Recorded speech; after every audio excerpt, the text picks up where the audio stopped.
ready? Are we recording? Continue. Okay. Okay. Hello, everybody, and welcome. My name is Mona. I'm one of your hosts, as Irina introduced me, representing Indiana University and TALS. And I would also like to reintroduce my co-host, Drs. Irina Sharievska and Lauren Duffy from Clemson University. This is the second of our webinar series, New Leisure Studies, International Perspectives, organized by Australian and New Zealand Association for Leisure Studies, Canadian Association for Leisure Studies, China International Leisure Research Association, Leisure Studies Association, Sociology of Leisure, the Academy of Leisure Sciences, and World Leisure Organization. The topic of today's webinar is well-being through leisure in times of pandemics. We have 5 panelists: Dr. Linda Caldwell, Distinguished Professor Emerita from Penn State University representing TALS, Dr. Brian Smale, Professor, University of Waterloo representing CALS, Dr. Teresa Freire, Assistant Professor from University of Minho, Portugal, and representing World Leisure Organization, Dr. Andrew Benevol, Assistant Professor from Mira Girls College, representing RC13, and Dr. Louise Mansfield, Professor from Brunel University, representing LSA. I would like to encourage you to register for our future webinars that will take place the first Friday of each month. The times will be changing to accommodate our panelists and audiences, but any changes that are made will be announced through the listers of the organizing organizations. The upcoming topics for our webinars are racial inequalities across the world, which will be in November, and then climate change and leisure industry in December. I would like to thank TALS Global Relevance Committee for their assistance with preparation of this webinar. As we are moving along, please post your questions in the Q&A box, and note that the session will be recorded and you will receive the recording later. I'm gonna start with our question. The first question is, what is the role of leisure in maintaining well-being during the pandemic? Teresa, would you like to start?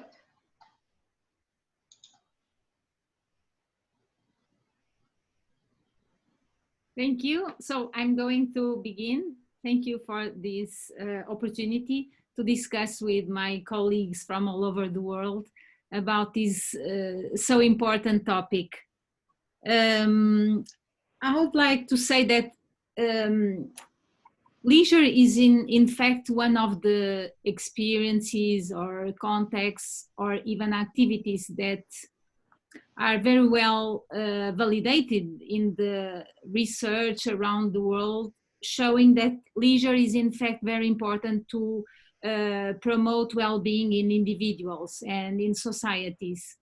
So until now, there was a huge literature showing how this is important, how people can be involved in and engaged in leisure activities and choose these activities and be involved was a source of well-being for individuals and also for societies and communities. So with this pandemic situation, a lot of things changed, but I think this still is a very important assumption that we can be aware of this importance of leisure to well-being. Of course, during pandemic, a lot of things changed because of the conditions, health conditions, and the disease and the high impact of the disease in our lives. But of course, I think now leisure it's again becoming a very hot topic to discuss on this pandemic era, because of course we need to change our lives and our lifestyles, and also to reorganize communities societies, groups, and how we can still continue to have this role of leisure in this pandemic era. I think one of the aspects that leisure is very important, it's because people can choose activities they like, people can do things they like, but of course now we have different conditions. So I think we can, in order to have leisure, we continue to be a main source of well-being, we need to change a lot of things. Maybe the activities that until now were had this role of improving well-being, now maybe we need to think about new activities and new contexts for expressing leisure experiences and activities. So I think the role is very important. The role of leisure is still important, continue to be very important, but I think it will be in a different way. With different activities that will make emergent different experiences probably, but also the concept of well-being is not, is changing also. So what is now these sources of well-being, where can we find this well-being in daily activities and also in leisure activities? So I will start like this, and then I will discuss more aspects with my colleagues. Thank you. Thank you very much, Teresa. Would any of our panelists like to follow up, or should I call you by name? Okay, Louise, would you like to go next? Yes, I can. You're calling us in order of who you can see, I would expect. But thank you, Mona, for chairing, and to Irina for your excellent organisation. And it's a pleasure and an honour to be on the panel with the experts here. And thank you for the opening comments, Teresa, which I wholeheartedly agree with. I kind of got a short positioning comment to make in this first question. And I think in any time of crisis like this pandemic is, of course, leisure takes on a significant overall meaning in terms of well-being. But the specific role of leisure in promoting or maintaining well-being will differ in relation to the diverse leisure forms and the context in which they take place. And of course, in relation to the people taking part. And Teresa intimated that in her opening comments. So I think the well-being connotations of leisure are a central point of debate and have been throughout history at times of crisis where leisure has been significant in very contested ways. For example, in gendered notions of well-being for girls and women in the 19th century, and well-being, for example, and well-being is associated with many, leisure is associated with many well-being concepts, including life satisfaction, quality of life, and it's been framed by understanding things of well-being as personal growth, self-acceptance, environmental mastery, positive relations, self-determination, belonging. The list will go on. I'm sure people will talk about those kind of conceptual things. And I think in the times we are now, there's a specific role of leisure emerging in relation to creating a sense of meaning and purpose in life in challenging times. Sometimes that's connected to the promotion of spirituality, but broadly, I think it is connected to seeking out positive emotional well-being. And I think there's an emerging role for leisure in the context of everyday creativity, self-empowerment, and personal expression that comes with it. And I think we'll see more emerging work around that. So I think the role of leisure in influencing well-being in a pandemic is contested. It's contested intellectually, socially, politically, and economically. And these multiple meanings of well-being are significant for us as critical leisure scholars, seeking to really articulate these complexities in the relationship between leisure and well-being. And that's my opening commentary for that question.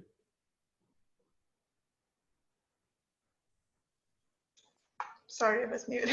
Thank you very much. Dr. Caldwell, would you like to continue?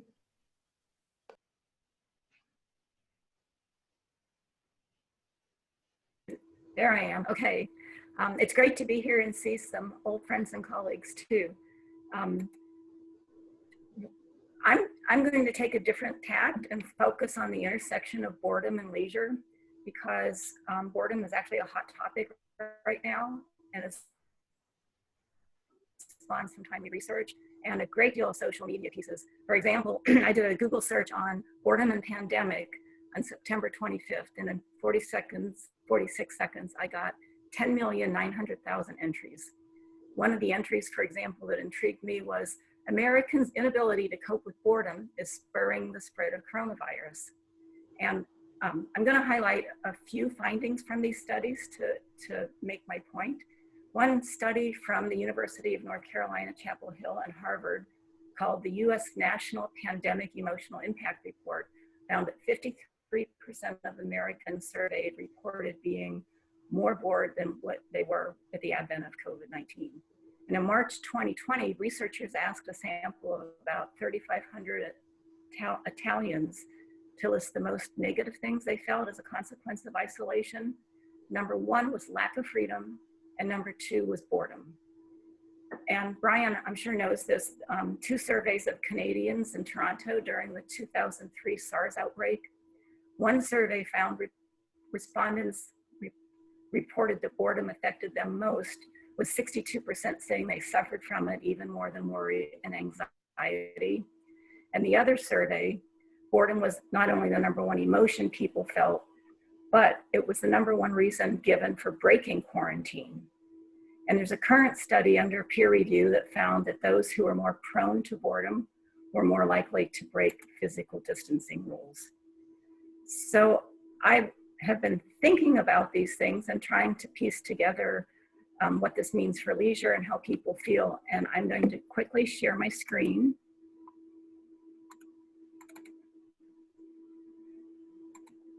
So this is a model that I was trying to work on. It's certainly something that's in progress. But if we start in the middle, intersecting well-being with leisure, and boredom is in the middle there, and characteristics of well-being and leisure on each side, obviously positive and negative interactions. And on the right, going clockwise, people are experiencing in the pandemic doom and anxiety, a decrease of freedoms, an increase of social control, and increase of social isolation. And so that's really a context for boredom, which is, and that's why people are feeling bored, which is like a jumble of energy levels, feeling trapped, unable to find something to satisfy the desire to be engaged. And what this should be is a catalyst to change. If you're in a boring situation, you should get out of it. One of the authors called it boredoom, which is, I think, in 2007, listed in Urban Dictionary, which is an intense feeling from sheltering in place during an emergency, numb and restless while things around you seem hopeless. And all of these and the interactions of these, which we can discuss later if anybody wants to, depends really on personality. Like, are you boredom prone? Are you susceptible to boredom? Your ability to self-regulate, get yourself out of boredom, and the ability to take initiative. And depends on the developmental stage. Boredom peaks for adolescents up through mid to late teens, and they're going through trying to learn how to self-regulate and trying to have initiative. So all of these really speak to how we can experience leisure, how we can't, what the role of boredom is, and how that shapes well-being. And we maybe can stop sharing. Maybe we can discuss those things later. Thank you very much. Andrew, it's your turn.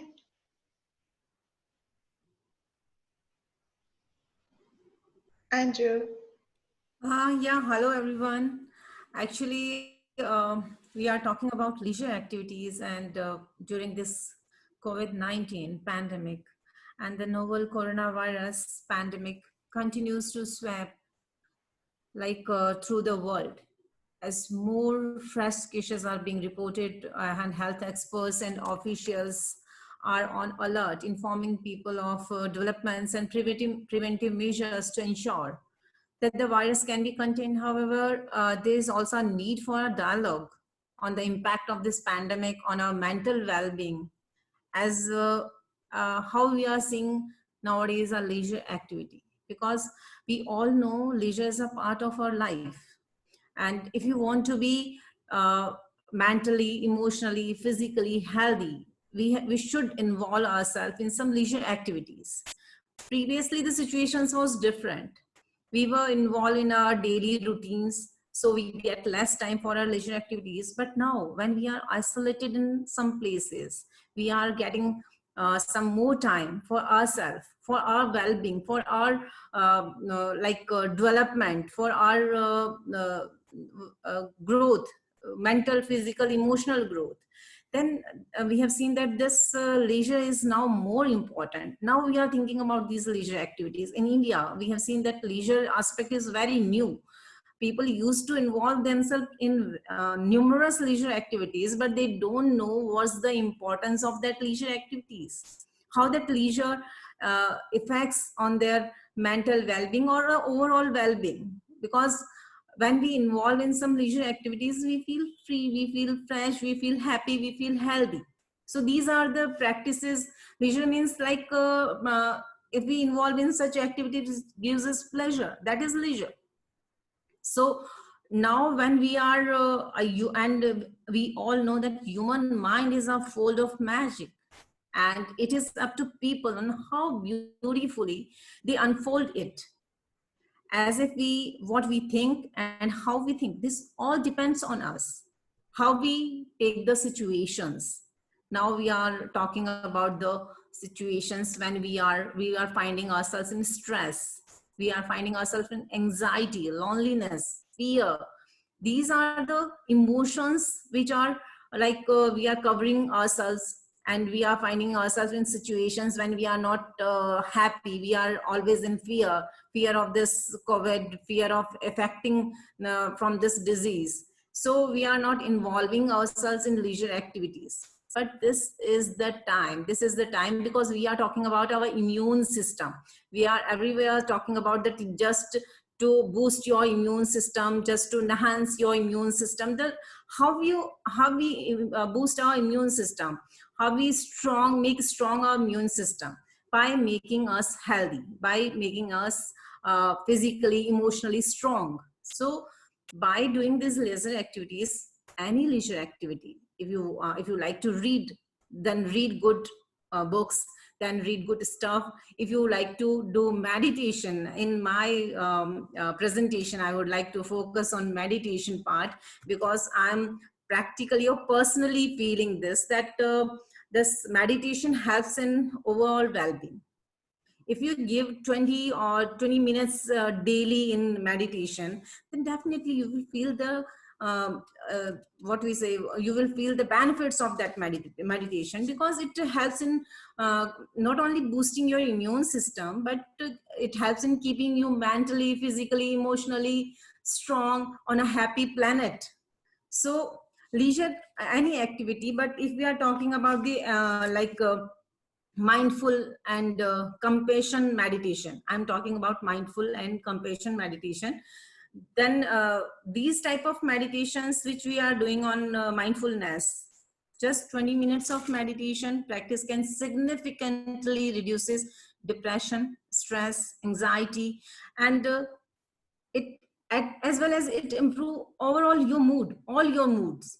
Or when we are talking about mood swings, because at same time we are feeling happy, and on the other time we are feeling sad, because we are seeing these mood swings in this COVID-19 pandemic era. So if we want to control our moods, this mindfulness meditation helps the individual to just focus on the changing sensation of breathing.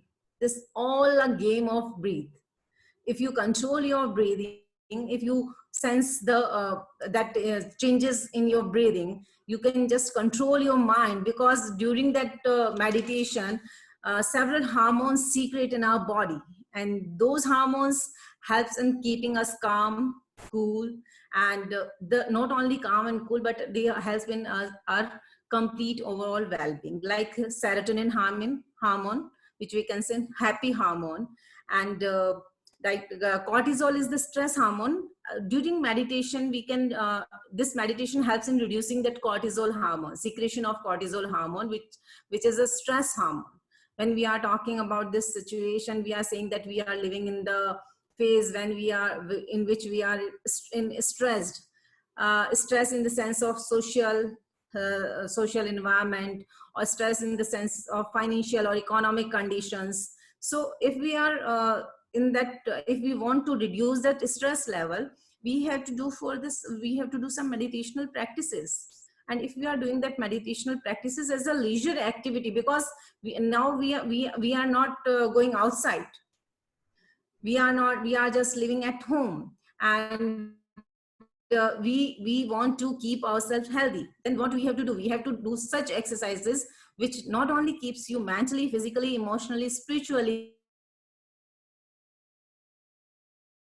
This helps you overall well-being. This helps in overall well-being of an individual. So I would like to just say that leisure is really a very important part of our life, and we can't even imagine the life without leisure activities. So it's in this time we really realize the importance of leisure activities. I keep talking when I'm muted. Thank you very much. That was very interesting. And Brian, would you like to add something? Thank you. Okay, thanks very much. It's really a pleasure to be here, and as Linda said, see colleagues and people I certainly respect and know their work quite well. Being sort of the old white guy on this panel, one of the things that I'd like to sort of build on some of the thoughts that people have already expressed, but I'm going to put it in the context as well of some of the work that we've been doing here in Canada with the Canadian Index of Wellbeing, because it operates very much so nationally down to the community level. I'm going to reference some of those things as well. This is our framework that we've been using for quite some time now. And one of the things that I wanted to mention is that we certainly can't divorce our leisure from other domains of our life. And, I think as leisure scholars, we tend to become, somewhat focused on leisure as if it lives in a vacuum outside of all the other experiences that we have and the contribution it makes independent to our overall quality of life and well-being. And yet it interacts and interconnects with all these other things in complex ways that actually defines, the quality of life that we have. One of the things that I think is particularly interesting during these times is that I think everyone on the panel, as they've already expressed, and certainly people looking in, have all been advocates for the importance of leisure to people's overall well-being, and I think we understand that. But I think what's happened with the pandemic is that it's really revealed and amplified the inequalities that we see, that people don't all have the same degree of access to leisure. And that inequality is actually felt mostly by women. And as I say, because it gets amplified, one of the things that we probably need to consider is what are the things that we are doing in order to remove those sorts of systemic barriers, particularly during this time that gives women and others greater access to leisure. And so one of the things that we've been doing over the last several years from the national to the community level is looking at trends in leisure in conjunction with trends in other life domains to see what kind of progress we're making and how these domains contribute to people's well-being. And at one level, at the national regional level, almost without exception, and we've done this nationally and in 3 provinces now here in Canada, is that of all these domains, this is sort of the bad news story, is that leisure hasn't been making as much progress towards contributing to our well-being as other domains have. And this is even true for times when, economically we were much more flush, which suggests we weren't making an investment in leisure that we probably could when we know how important it is in people's lives. Now, we've also been doing community well-being surveys where we take this framework and ask people, about the nature of their lives and the things that contribute to their well-being across all these 8 domains. And one of the things that stands in stark contrast is that when we take a look at those results, we see that more so than any other domain, in every community we've been in, all across the country, the 2 domains that make the most contribution to people's perceived quality of life are community vitality, which have lots of social connectivity kinds of notions embedded in it, and leisure and culture. They recognize, people recognize that that is the area of their lives that makes the most significant contribution, to their lives. So we do need to, focus on it. Relatedly, and I'll pick up on, on a couple of comments that people have made as well with respect to social isolation that we're all facing now as well. And that has become a particular concern. And so we've been, digging into the community-based data to take a look at that and looking for those, levers, if you will, that can buffer against social isolation and the detrimental effect it has on people's quality of life. And we know that there's certain groups, as I mentioned, that don't have as much access. So the people who are most socially isolated tend to be in low income, living with a disability or a chronic illness. They tend to be younger, not older, who are most socially isolated. Single parents, for example. But when we take a look at these groups, and within those groups, those people that seem to be, flourishing somewhat more despite the risk factors, some of the things that come out are tied to things like community vitality and leisure and culture. The more that they can feel that they belong to a larger community, the more that they have access to leisure opportunities, whether it's access to open spaces, within their neighborhoods or, or what have you, but can still at least engage in those types of opportunities. We see it has a tremendous buffering effect on social isolation. And I think during these times in particular, that really sort of points to a pathway to addressing inequality, especially as, the pandemic settles in probably for another year. Thank you. Thank you very much, Brian. I think we have a question for Linda. Lauren, could you please read the Sure. question? This question comes from Myra Young, and this is directed to Linda, knowing your past work in South Africa. And the question really gets to the issue of reintegration after lockdown.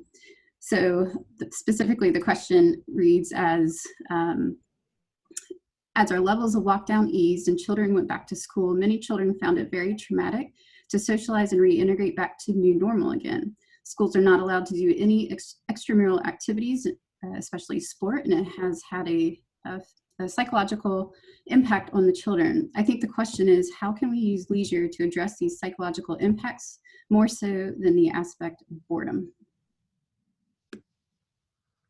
Wow, Marie, you could have given me an easier one. Thanks. Wow. I might have to think about that for a while. That's really tough. I know even from my grandkids and other people how really traumatic. I get that. It's so traumatic because they're scared. There's germs out there and they're not allowed to be around anybody, and now they're being back in school and reintegrated. I don't have a good answer to this, but it seems to me that helping them develop some interest, some personal meaning that they can hold on to, that calms them down and has them feel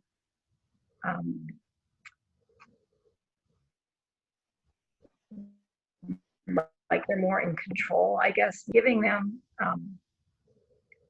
feelings, activities to give them I'm sorry? Sorry, you froze for a second. No, please go on. You froze. Okay. Back connect. Okay. Good. It gave me time to think. I think that giving them a sense of control and surely a difficult one, but if any of our other panelists would like to add anything or have any answer for this question, we would be happy to hear.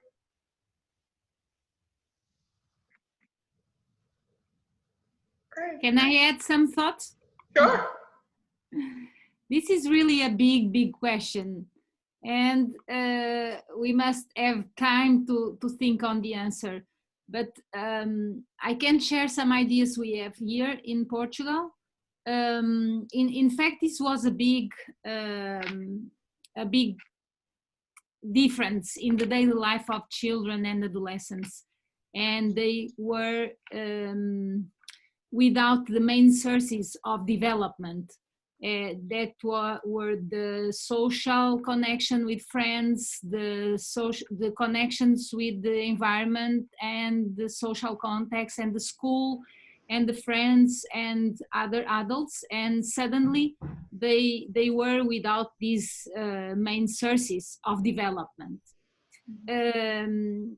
How can leisure be an important aspect in this readaptation to this new daily life is very important. But I think the difficulty of the answer is because we don't have yet very sustained answers to do this. And of course, we need to study much more than we have now, because the answers that we have before the pandemic were, I would say, in one direction. And now maybe we need to know about the role of leisure in another direction. So until now, we improve all these importance of social relations, connections with other people, to help, for example, children and adolescents to know about themselves, to know about their own characteristics, and they need to do this in action with the context and relating with others. And now we need to have different answers, because they are not so closely. This physical distance implies new ways of using the same important role of leisure in their lives. So of course we need to know about this, and I think to have new activities, and these new activities I think are very focused on activities on open air with nature, and these kind of spaces, new spaces and new places to do new relations between them. And so the schools now are very different, and the moments for social connections are really different. So the moments and the places for these social connections doesn't exist anymore, at least in the moment and in this near future.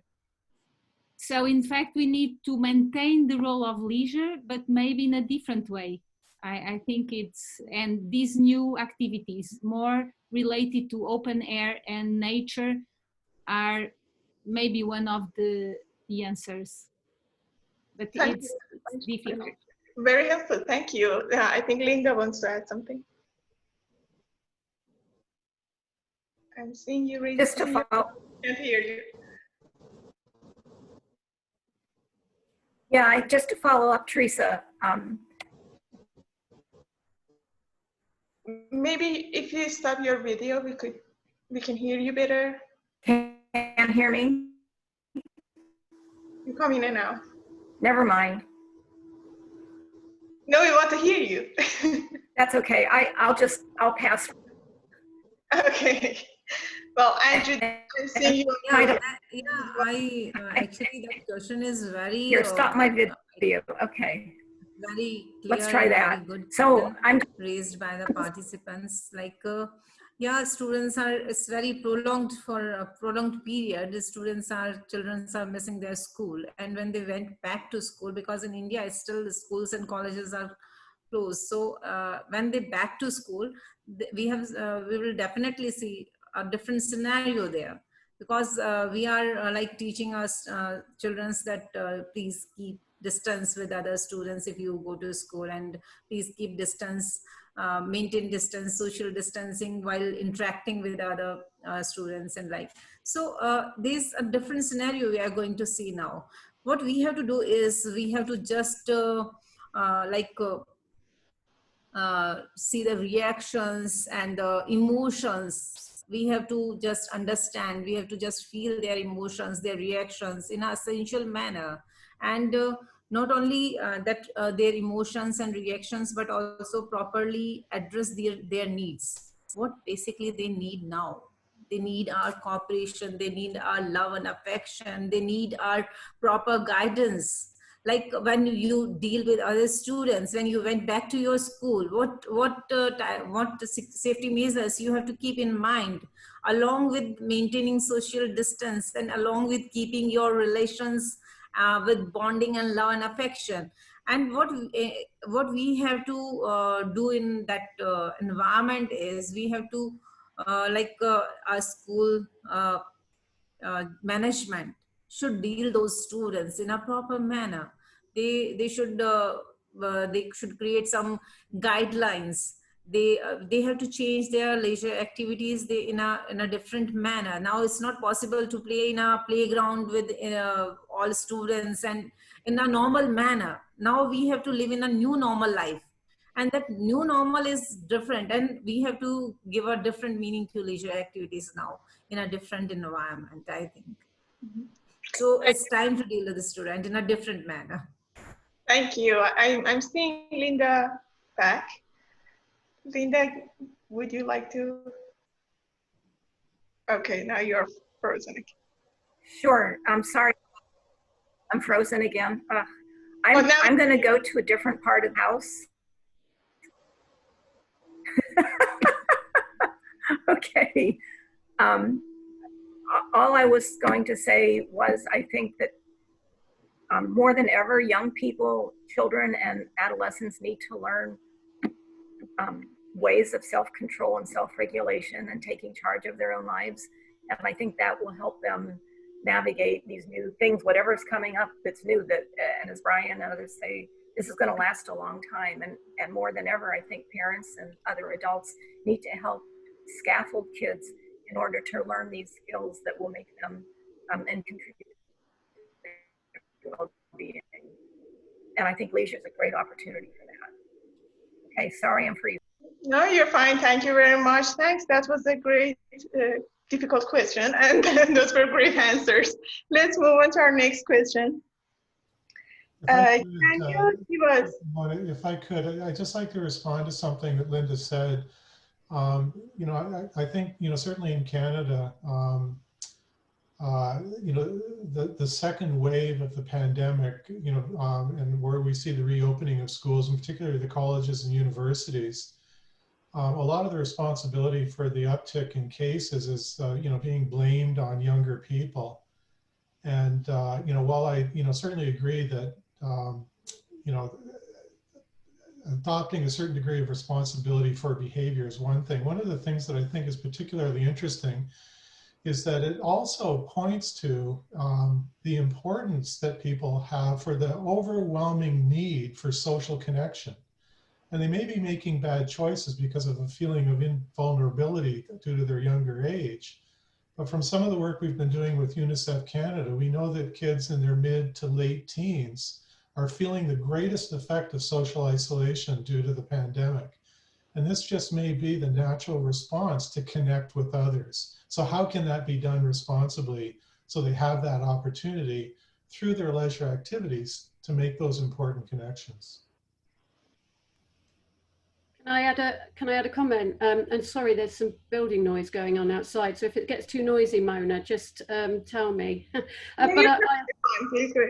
I agree, Brian. I think that this pandemic has it has taken away a lot of what young people would do in their leisure, how they would engage in their education. Everything is being taken away, and they are increasingly being blamed and then being told to be resilient.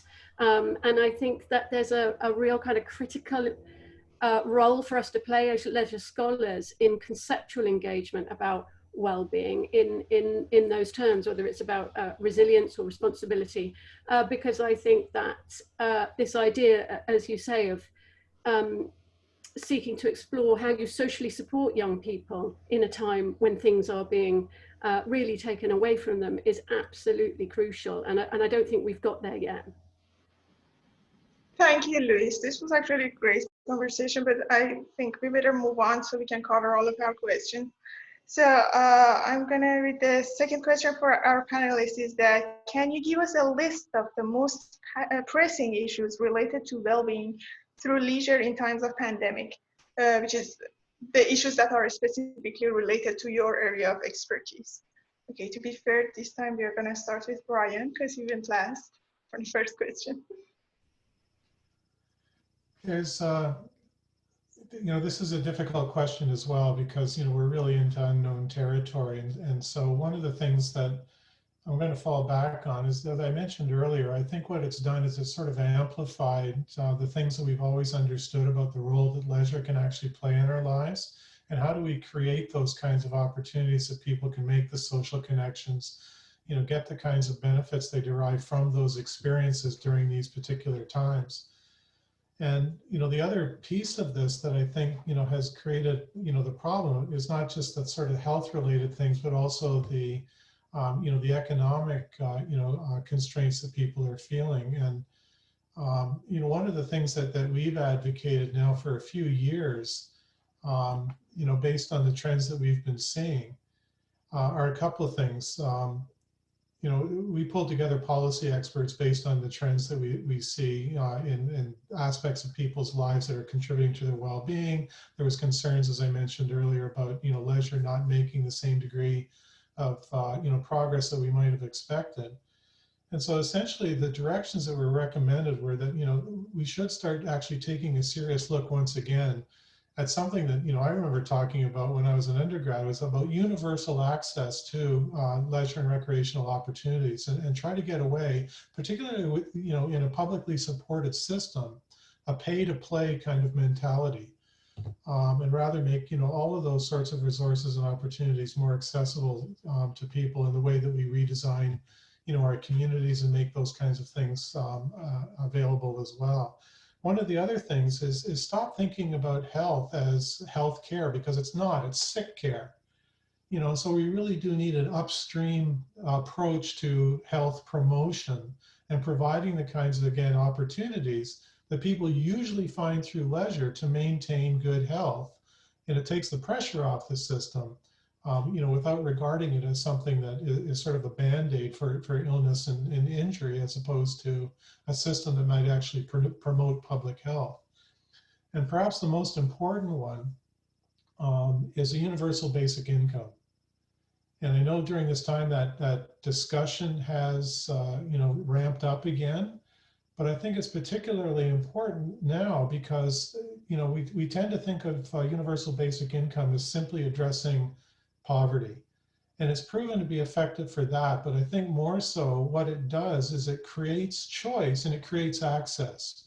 And people, where experiments on universal basic income have been applied, people have demonstrated that they make good choices.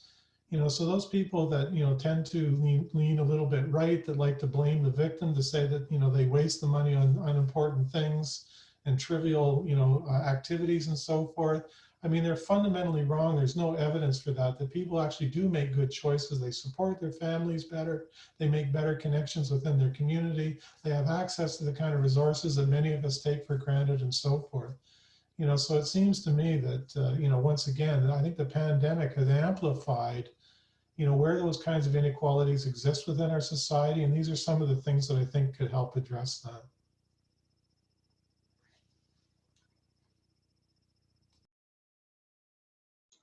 Thank you. Teresa, are you ready? Go next. Are you ready to go next? Would you like? Okay. So these are very good points, and thank you, Byron, for these points to reflect. And I think these most pressing issues, I think they are very related with this social dimension of leisure. I think this is the dimension that was most different now, and that need to be rebuilt. I think we until the pandemic period, we had a lot of studies and research showing the best practices for children and young people. For example, this question about the use of technology and the use of interactions through internet, for example. And suddenly, without the real contexts and the real connections and relations, we had, at least here in Portugal, young people were invaded and submersed in a lot of technologies, doing schools and classes, and suddenly parents and everyone said, you must be connected to your friends, even if you are not in real presence, if you are not in person. So suddenly we changed this, for example, and young people started to use even more technology than they used to do it before. So I think we have now a lot of paradoxes in these kind of things. So until the pandemic era, we think we knew a lot of things about what was healthy or not healthy for the young people, for example. And with this pandemic, we change some of these assumptions so well validated, and this kind of empirical results that we had about what is better for young people, what they need to do. And now I think we have, because we don't have this real presence for the young people, these real connections, they have even more internet and this kind of connections. I think we are starting to think about a dark side of some of these aspects. And I think we should also reflect and think about this dark side of leisure. Well, if we can say that, because now if we stimulate a lot of internal spaces and technology uses without any regulation and also self-regulation in young people, I think we can have other kind of issues and problems that we need to solve after all this. So I think the big issues are all related to this social dimension before we talk about social capital, and we stimulate this importance of social capital. And we know that is very important, but how can we maintain these in so different conditions? And looking to young people, I think this is one of the paradoxes. Before we said we need to stimulate real and in-person relations because they are having too much internet connections, they are too much time in technologies. And now suddenly this change in the opposite way. You are not in person, so you need to use more this. So we need to maybe have more impact or be more focused in leisure education, because leisure is changing, and I think we need to restart again a lot of things that we thought it was, well, we know everything about this. So, and now we need to rebuild a lot of things. We need to reorganize to avoid this kind of paradoxes. Well, this is a reflection. That was great. More than answer. No, it was great, and it's very interesting that you mentioned the dark side and all these paradoxes. I'm sure Luis has a lot to add to that. Am I right, Luis? Thank you. Yes, I mean, I think I'll probably be repeating some of the things that Teresa's saying, reinforcing, and also in relation to some of Brian's previous comments. But I think I've got three, I guess, interrelated points, and then just to pick up a comment about methods. I think, you know, how we understand, measure or evaluate wellbeing, because I think that's quite a key issue. So when I was thinking about a list of most pressing issues, I think the first thing that I wanted to reflect on was that, and it picks up on what Teresa has been saying, that research studies on this topic have tended to focus on positive wellbeing outcomes of cultural participation, rather than the more complex and nuanced, sometimes negative aspects of leisure. And the circumstances that frame people's engagement with leisure. And of course, we're in a particular circumstance in this pandemic, and people's experiences, the type of leisure pursuits they choose, their preferences, all of those things help to explain well-being or a lack of it. Wellbeing in turn can influence our opportunities, our activities, engagement, and our ability to benefit from leisure in our everyday lives, including how we cope with and live through a crisis.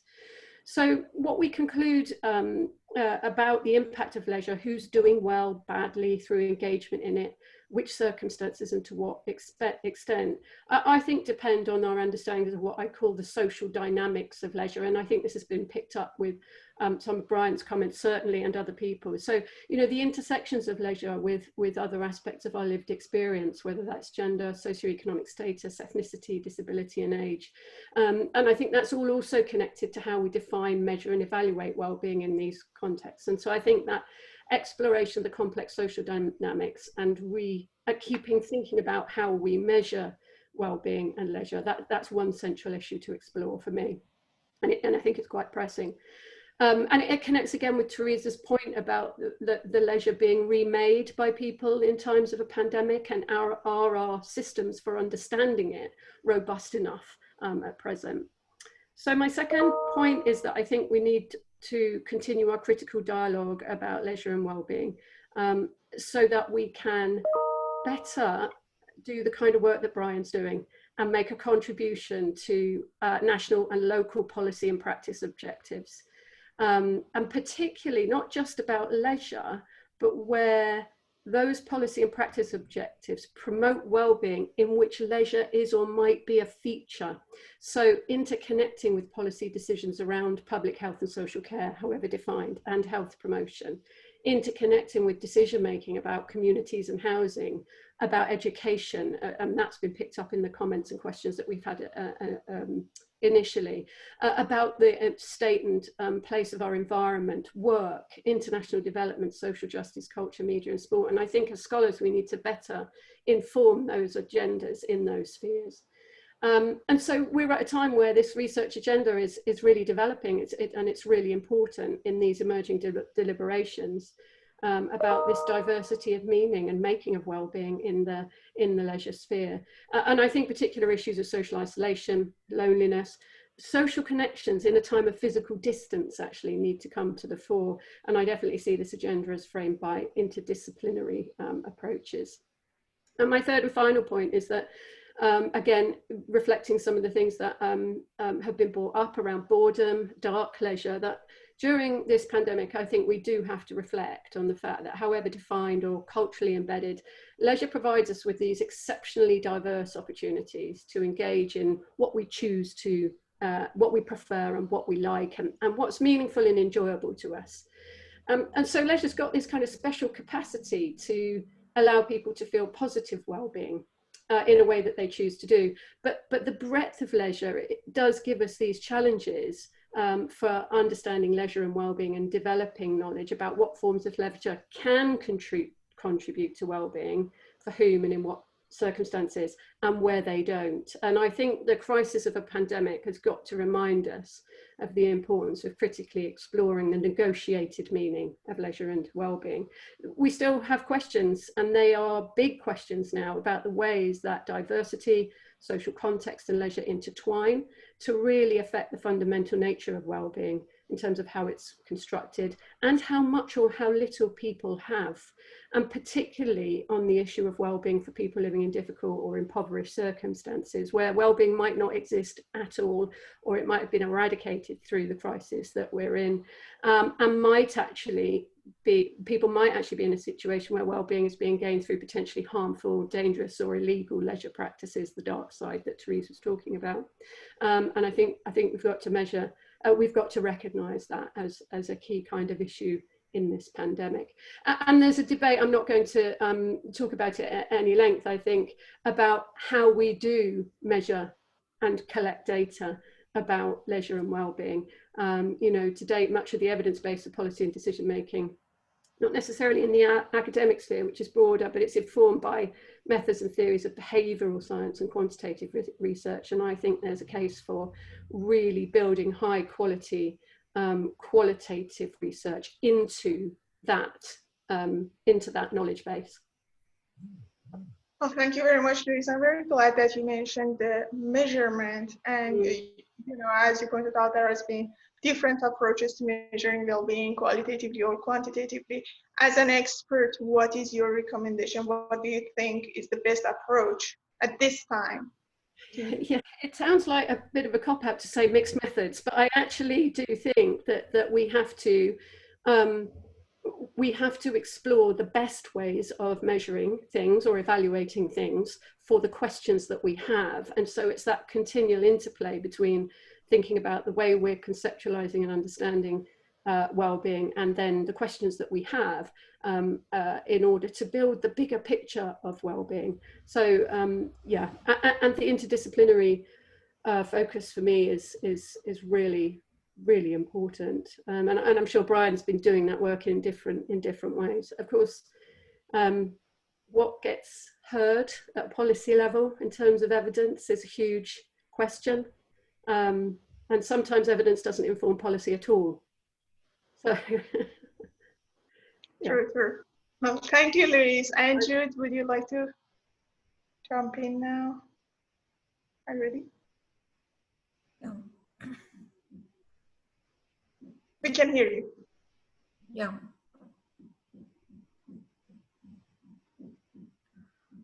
See, when we are talking about this, our psychotherapist and psychologist says that the pandemic is increasing stress amongst the people. And this is the time when we are facing these situations. We are facing like anxiety, stress among the people. And the WHO acknowledged the same after the outbreak of coronavirus. Many people have started over-analyzing the situations and fretting about the uncertainty and survival of human beings. And this is a big question, that what will be the new world or the new way of living after this pandemic. And when we are talking about the psychological impacts of this COVID-19, we have seen that self-isolation is a big impact on a human being. Because when we are talking about human being, we are saying that we are social beings. We are living in a society which giving us a lots of ways to live. And now what we have to do is we have to live in a self-isolated place. We have to live in our houses. We have to change our social values, social norms of behavior.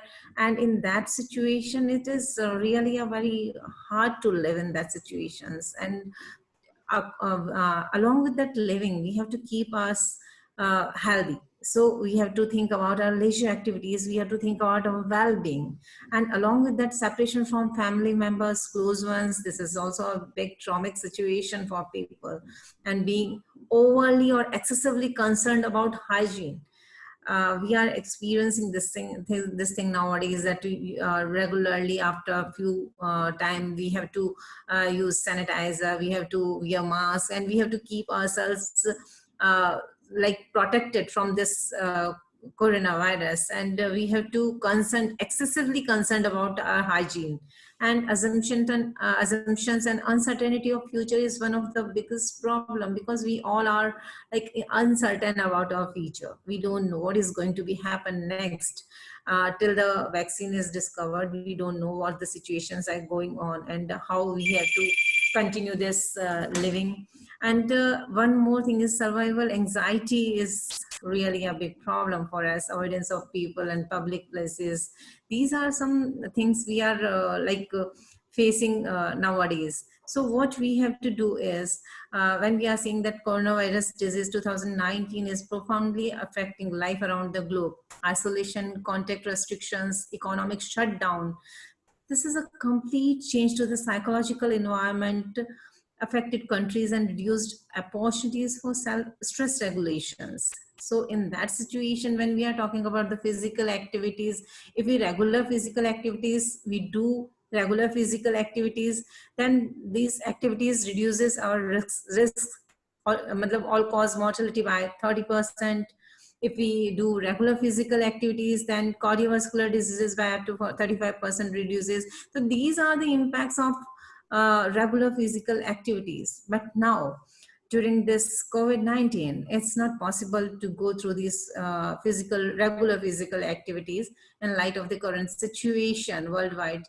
Certain benefits of physical activity may be specifically pertinent to the COVID-19 pandemic. These benefits are like, if we do regular physical activities, we improve common chronic conditions like cardiovascular disease, diabetes.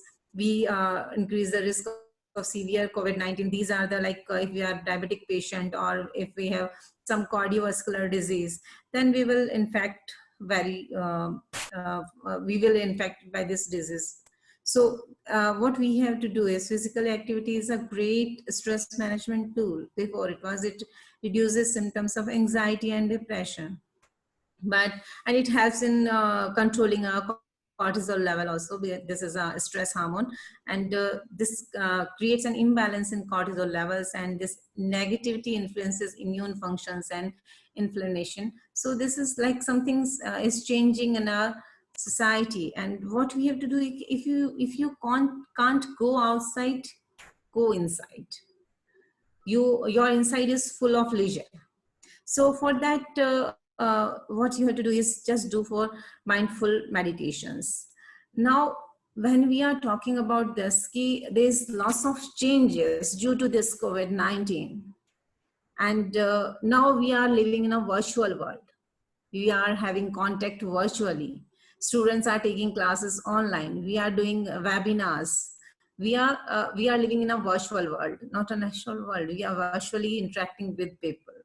And like now it's an essential requirement that you should be a techno savvy person. You should know the merits and demerits of technology, because from the beginning of the day you are handling these technical instruments. You are living full of day with technical instruments, so you should be a techno savvy person. And when we are talking about social distancing, we should use a word physical distancing in place of social distancing, because we are a social being, and it's not possible for us to keep a social distance. We should keep physical distance. And one more thing that is important is we should find out the self-regulatory ways. If we use some self-regulatory ways, then we should feel better, we should feel happy, we should feel healthy. So it's all about self-regulating system, how you regulate yourself.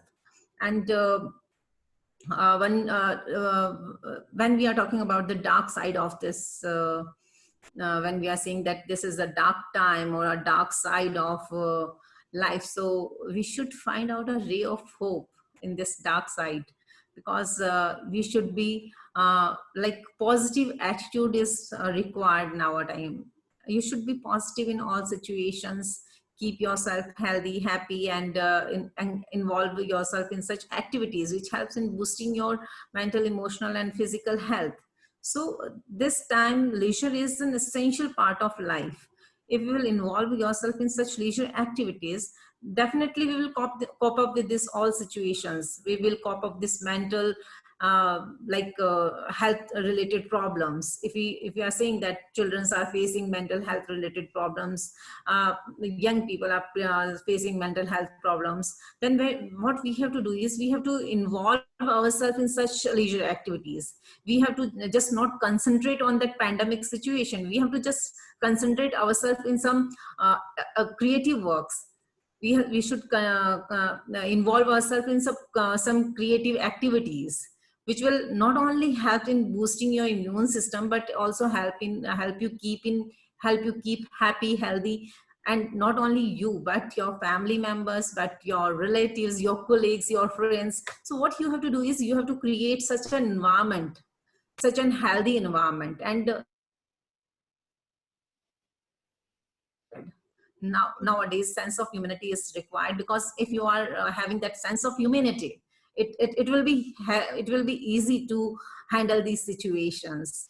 So I think this is the most important thing we are facing. Lots of things are already mentioned here. So thank you. Thank you. Some really great insights, Linda. Last but not least. Thank you. Thank you, Mona. This has been so interesting, and I'm really enjoying everybody's contributions. And one of the things that I thought that I could bring in, maybe I'll stop my video. One of the things I thought that I could bring in is the notion of the field of prevention, because a lot of you are talking about health promotion, but nobody's really talking about prevention, which is to me the other side of health promotion. And they really work together in terms of promoting health to prevent risk. And in particular, and I saw in the chat some people are mentioning leisure education, which is a topic very dear to my heart. I really think that leisure education can help both, can help teach skills for young people especially, anybody, it's not age dependent, can help teach skills to young people who can address the kinds of things that we've been talking about already. I think using boredom as an example, or teaching initiative skills, we've had great success in South Africa teaching those skills. And what we found is that they are very much protective factors of preventing substance abuse, sexual risk behaviors, vandalism, truancy. And so I think that that perspective of bringing both aspects to it, and I think Louise opens up a really nice way of bringing in people from different perspectives to address a problem. And the other thing I wanted to say is I think we need to also remember that it's just not activity, it's also the context, it's the experience. So taking all of these things together can easily be addressed in a leisure education, health prevention, no, not health prevention, health promotion, risk prevention perspective.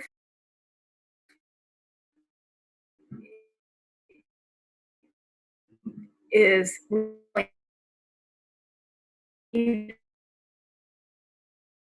during this time of pandemic, especially in terms of addressing and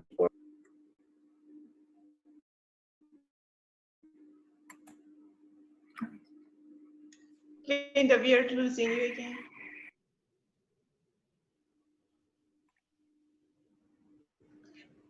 All right, as Linda is fixing the technology over there. Thank you very much, Linda. I think we have a couple of questions. Irina, would you help us with that?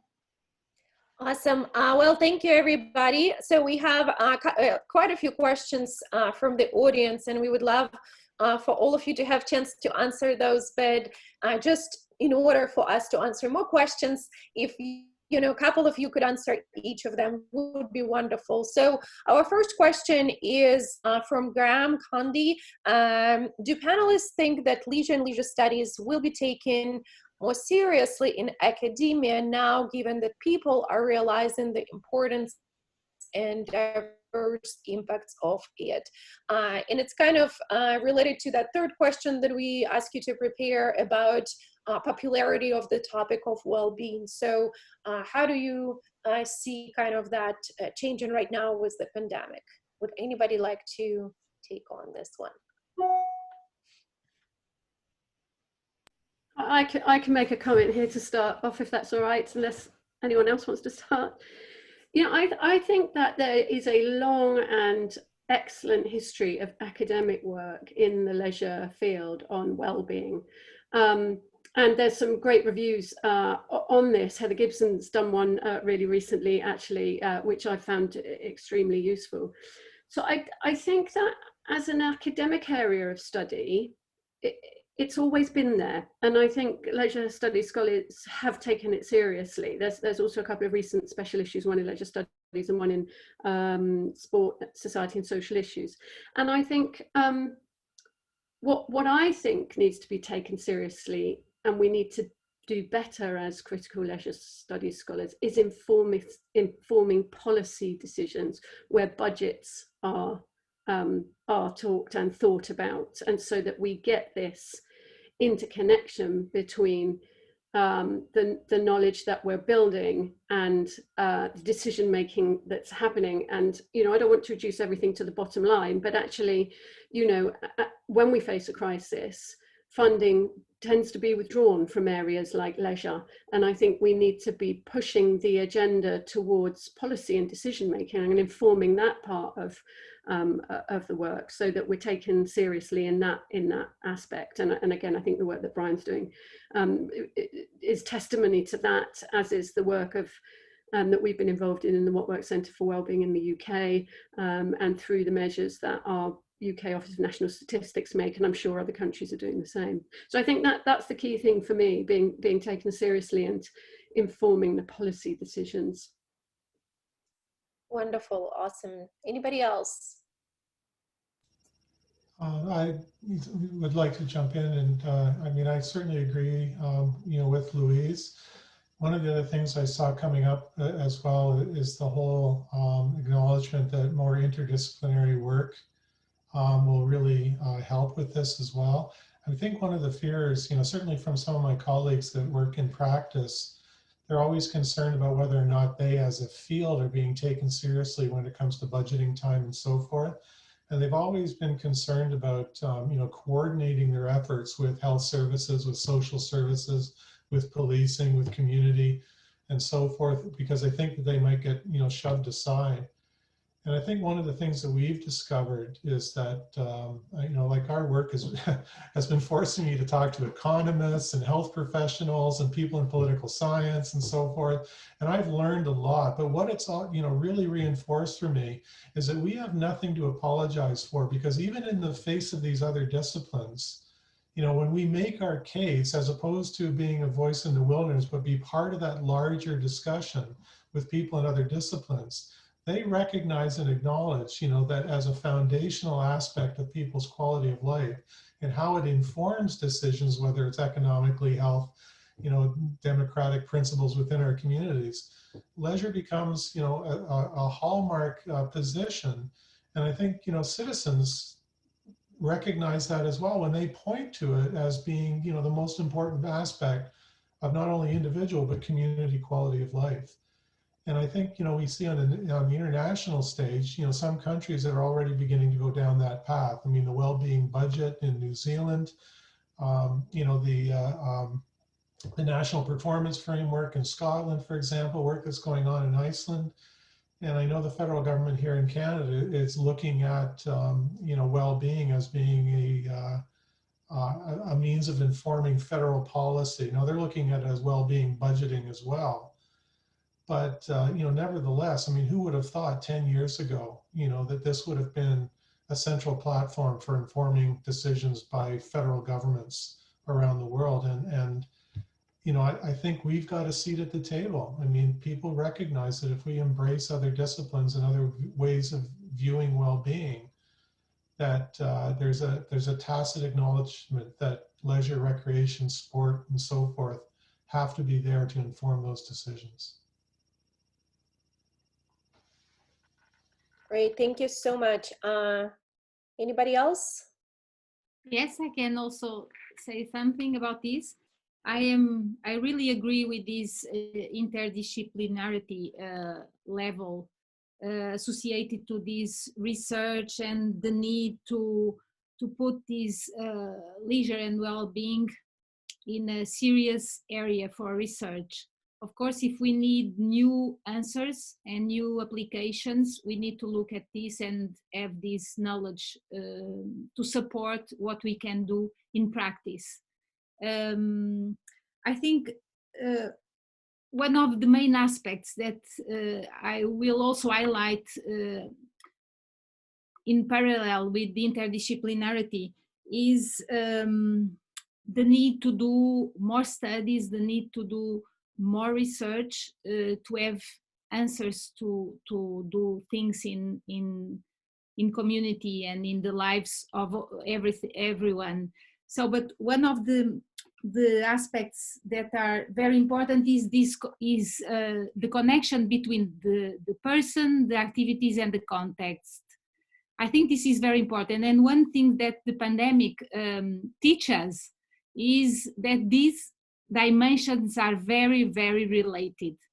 We have an example now that we change the context, we change the conditions of the context, and everything changed because of this. So if we want to understand human beings, human functioning, human well-being, we need to understand this articulation between the context, the activities, and the persons. Of course, now we need to look at some skills that now are very important because the context has changed, and because of this we need to have also new activities and new opportunities to put persons involved and do their best and know the best of themselves. So I think this interdisciplinarity and of course this connection between these three levels of analysis, the individuals, the activities, and the context, are really, really important for us to have new and very precise and very adequate answers to the situation we have now.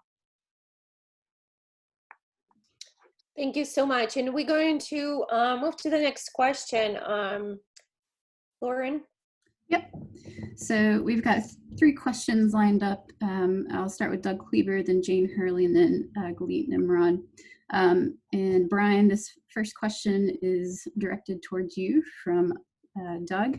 And the question has to do with the connection between community vitality and how it overlaps with leisure and culture. And the specific question is if you can speak to volunteerism as one possible intersection that may be both restricted and stimulated by the pandemic.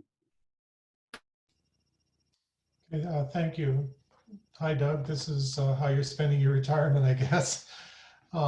Yeah, the community vitality domain, within our framework does have measures that speak to, things like volunteering within the community as well as other aspects of social support.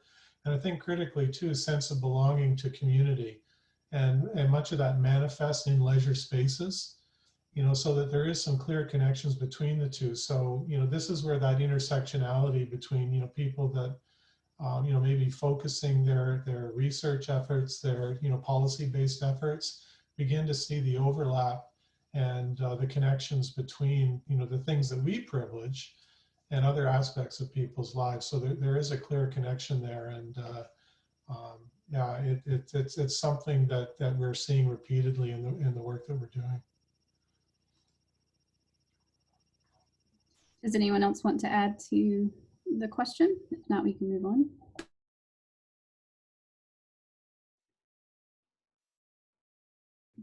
Okay, let's jump down to Jane's question. And she asked, do we need to return to an understanding of leisure as eudaimonic?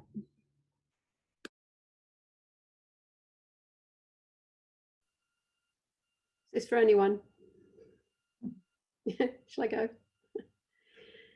I mean, I think people are well versed in the idea that, well-being research broadly has reflected the two perspectives, the eudaimonic perspective, and a hedonic perspective. But I think contemporary research that explores the multi-dimensional character of well-being is, for me, the more fruitful way to go. I mean, I don't think there's anything wrong with exploring the eudaimonic aspects in research projects, but I think building an understanding of the multi-dimensional character is quite central to how I'm thinking of advancing understanding and knowledge, and particularly with the comments that we've made about the dark leisure side as well, and the connections with what kind of well-being that gives people. And so yeah, I think the eudaimonic perspective is really, really powerful. There's a long history of it, and I think it's really important. But I think building into a concept of a multidimensional aspect of well-being is perhaps more impactful. I think this is something too that Linda, if I hope I'm not putting words in her mouth, but when she reminded us that it's not just about activity, it's about experience, and a lot of our research has been about does people's participation result in a degree of satisfaction, which is more the hedonic side. But if we do focus more on the eudaimonic side in terms of the meaning, it's the meaning of leisure that people derive the greatest benefits.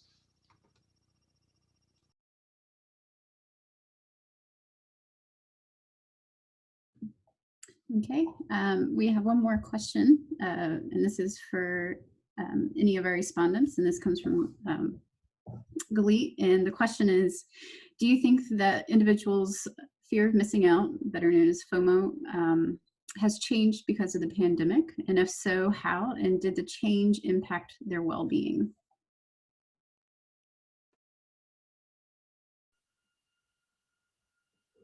Sorry, can you repeat the beginning of the question? Sure. The question is about FOMO, the fear of missing out. And the question is if this phenomenon of being fearful of being left out of different social activities has changed as a result of the pandemic, and how that might affect overall well-being. I've got a quick comment. I mean, that's a fascinating question. I think, as has been indicated, that actually it's fear itself that seems to be driving a lot of things that are going on through the pandemic. And I've never really thought about fear of missing out, but actually that might have something to say about the different way in which we're engaging, and whether or not that different way, perhaps through the digital, is more inclusive and can challenge the fear of missing out. I'm not sure. I think there's a question about trying to understand fear, how it's driving decision making and how it's driving people's experiences. And then that question of fear of missing out might be connected to how we are re-engaging with or connecting with people in different ways through the pandemic. So it's fascinating. I don't think I've got an answer, but it's actually really a fascinating question. Just to jump in, Louise, as you were talking, I was thinking maybe it's really fear of going out. Maybe yes. This is we're talking about rethinking things and new activities. And the people that I know who are older like me, we don't want to go out, you know. We love going outside, but not going out with anybody else. If there's a happy hour, it's way distance, and people bring their own whatevers. So I think there's part of that going on too. Maybe I'm interpreting the question a bit differently, but hi, Galit. You know, fear of missing out, you know, it struck me when I saw the question was that, is this in part fueling, you know, youth sort of violating, you know, the self-isolation rules and getting together because of the desire to connect with others, because they fear they're missing something, you know, not wanting to go to bed because you're going to fear you're going to miss something if you don't stay up later. And, you know, so I can't help but wonder if that, due to the pandemic, you know, that the fear of missing out is actually fueling the desire to make connections with others. And that's why we're seeing, you know, more youth, you know, these larger gatherings. Just speculation, of course. You know, Brian, I think that's a really great comment, but I also think that people are going out and defying quarantine and other issues like our college students. I think a lot of that is a reaction to social control. And I think that I think there's not one answer to any of this. That model I had was really wickedly complex, but I think that's really part of it as well, is young people never react well to feeling like they're being over controlled. And so couple that with the need for socialization and this whole FOMO stuff, I think it's a lot more complex that we're all talking about contributing factors.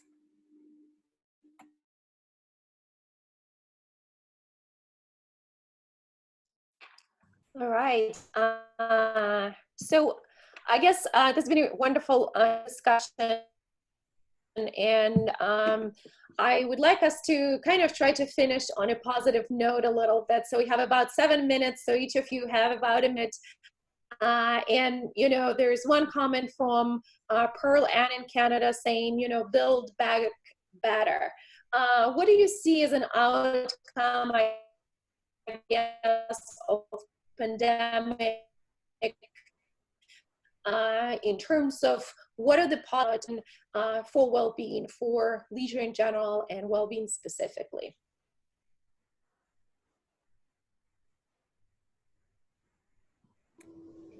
I'll try real quick. I actually think there's a lot of positives, and I think it will be interesting to see how people have reconnected with families.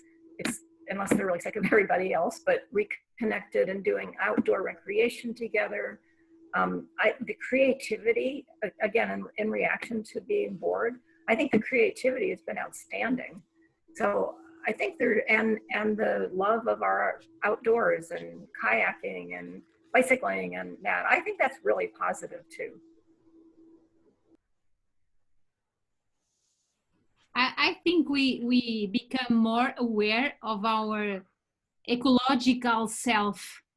So we need to be connected, and this concept of ecological is really, really important now. And this gives us this positivity through the future and to the research and to lives. I think now we need to study even more the daily life of people and to understand how these new forms of adaptations, and we can also see that the human beings they have high levels of adaptation if everything is okay, of course, because we have also psychopathology, and I work also as a clinic, and I can see that some of these processes are different when we face psychopathology and processes that are not sustained in these normative patterns.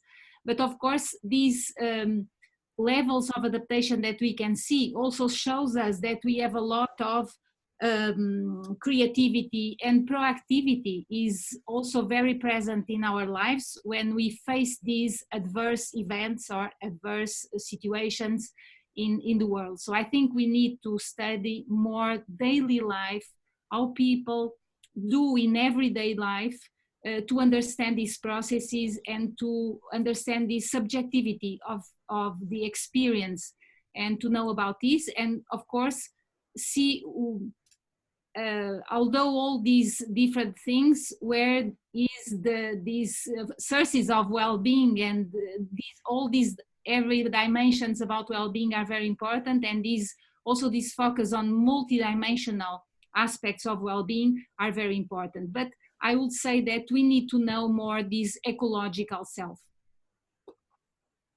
Thank you much. I'll return to a theme I've been at before, but putting a positive spin on it, because we have seen the kinds of inequalities in groups within society that are living incredibly precariously.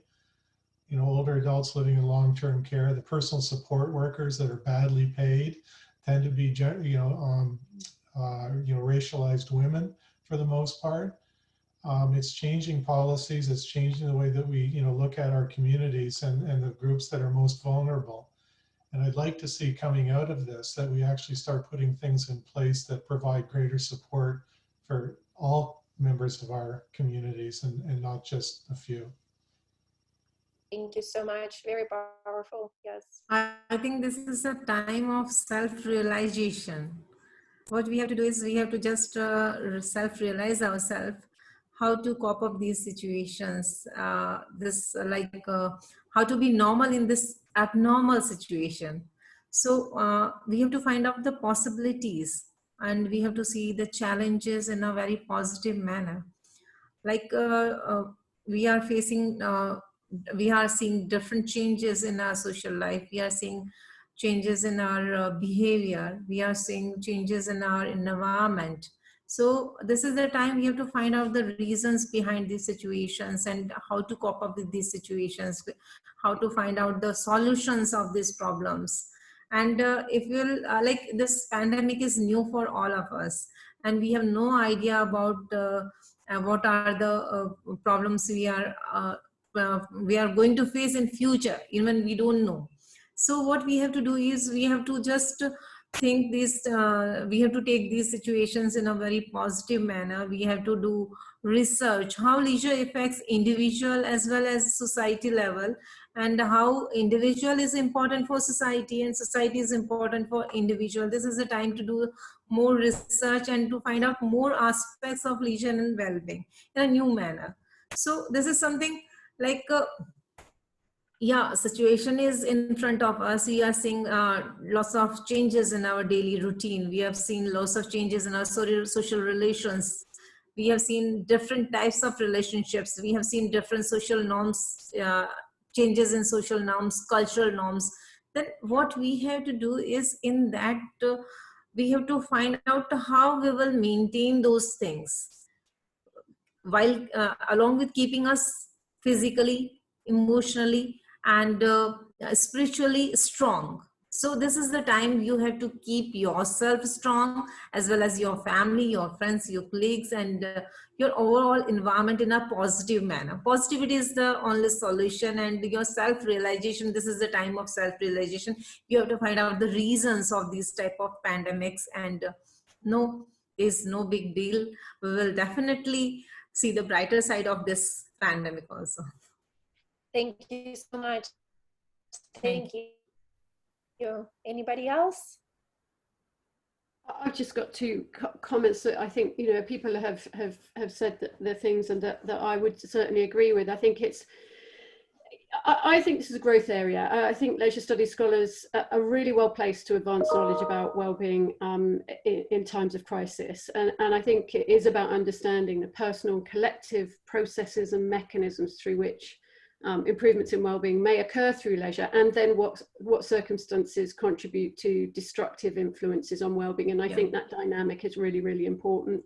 And I think it's that can help us to really address well-being inequalities, inform policy and decision-making, and promote opportunities to maximize access to the positive well-being experiences for diverse groups of people in different local and global circumstances. Perfect. Wonderful. Thank you so much. I think these are all of our questions. Anybody else? Any last comments? All right. Well, thanks everybody. This was wonderful discussion. Thank you, our great engaged audience. As one of you mentioned here, that it's really time that makes us think about what it means to be human, right? And I really appreciate this discussion being so kind of taking us different places and different routes, and making us really think about well-being in this maybe slightly difficult and a little bit challenging time. We appreciate your participation, panelists. Thank you so much. Thank you, Mona so much, and Lauren, for the discussion. All right, have a great, wonderful. Bye-bye. Bye. Bye. Bye.